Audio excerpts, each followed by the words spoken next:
Mengoperasikan IT di dalam sebuah perusahaan itu merupakan sebuah aktivitas yang sangat penting. Karena jika tidak dikelola operasionalnya, maka bisa saja terjadi kekacauan.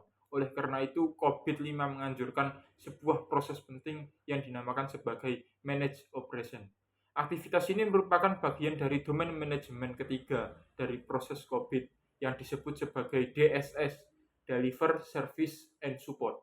Proses ini berfokus pada koordinasi dan pelaksanaan prosedur operasional yang diperlukan untuk memberikan layanan TI, mencakup pelaksanaan prosedur operasi standar dan aktivitas pemantauan yang diperlukan. Tujuan dari proses ini adalah untuk memastikan bahwa tujuan layanan terpenuhi.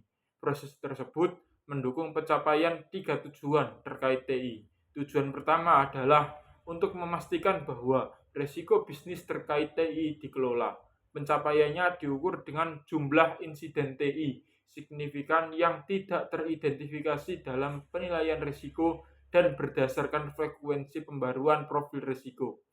Tujuan kedua adalah memastikan bahwa pemberian layanan TI selaras dengan kebutuhan bisnis. Pencapaian tujuan ini adalah diukur dengan jumlah gangguan bisnis akibat insiden TI dan tingkat kepuasan pengguna terhadap kualitas layanan TI. Tujuan ketiga yang didukung adalah memastikan optimalisasi aset dan kapabilitas TI. Pencapaiannya diukur dengan frekuensi penilaian kematangan kapabilitas dan oleh tingkat kepuasan bisnis dan biaya TI. Proses harus memproses tujuan-tujuan pertama adalah melakukan kegiatan operasional sesuai kebutuhan dan rencana, dan pencapaiannya diukur dengan jumlah insiden yang disebabkan oleh masalah operasional.